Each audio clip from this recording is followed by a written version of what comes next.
Well, oh yes, can do just a bit of a longer dive into a piece in the Daily Telegraph today from the Education Secretary. It's firewalled, so I'm just going to give you some highlights. However, it's a masterclass in smoke and mirrors, effectively. I'm going to take you through it and have a bit of a discussion. So, for example, Nadhim says, take skills where we're investing 3.8 billion more than in 2019. This is the largest investment in skills in a decade. Yes, a decade. I wonder what has happened in the last decade under the Conservative government with austerity. So, if you're saying we're putting more money in, you have to say, well, weren't you taking money out? Anyway, take schools where core funding is going to rise by a further 4.7 billion up to 24-25. A huge rise. Yes, not this year. That's 24-25, which is 3 years, isn't it? And again, so where were we starting from, if at all? Anyway, take families. We're investing in a new network of family hubs, one-stop shops where parents can access support services such as breastfeeding advice and mental health support. Does that sound familiar? It sounds a bit like those, what were they called? Sure Start Centres. Yes, the ones the Tories closed down about 10 years ago. Again, going back to where we were 10 years ago. That's the key thing here. You may notice all of the billions, okay? If you actually ask the average person in the UK how many zeros there are in a billion, they will struggle to tell you. Is it 7 or 8 or 9? Or is it 10? Oh, I don't know. Nobody does. No.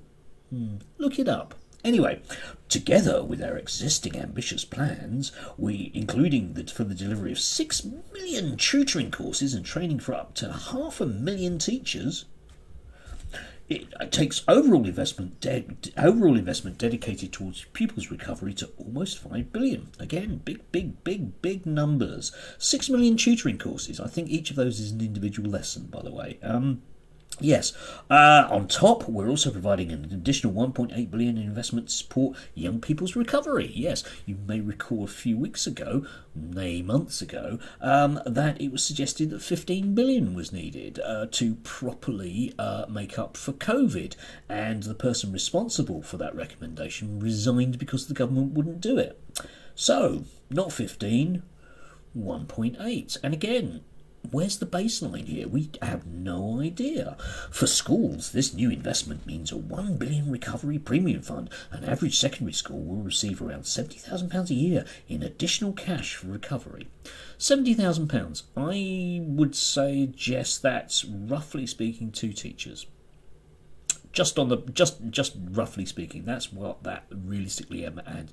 You know, if you add on costs, etc., that's what that adds up to. Sounds like a lot of money. Give me £70,000, I'd be quite happy.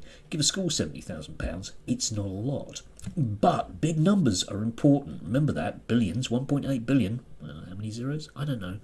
The intervention and support you are seeing from this government is unprecedented. Leave that one hanging. I am determined to be an evidence-based Secretary of State.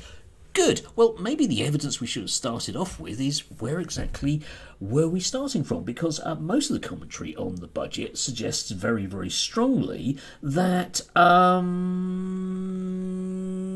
this isn't really any money at all.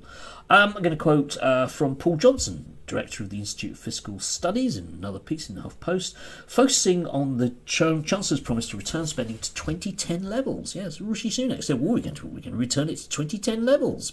It's 11 years ago. 11 years of underfunding. And now, magically, it's, look at all this money we've got. He said it was not much of a boast and added, a decade and a half without growth is quite a thing.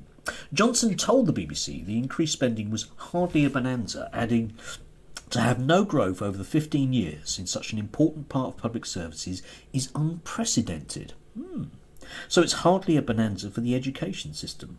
Lib Dem leader Ed Davey said the Chancellor gave more money to his banker mates than he did to our children and schools in catch-up funding. Yeah. Still, Nadhim obviously is desperately impressed with all of this stuff. Good. Evidence-based Secretary of State. I think I might come back to that particular one. So, last 11 years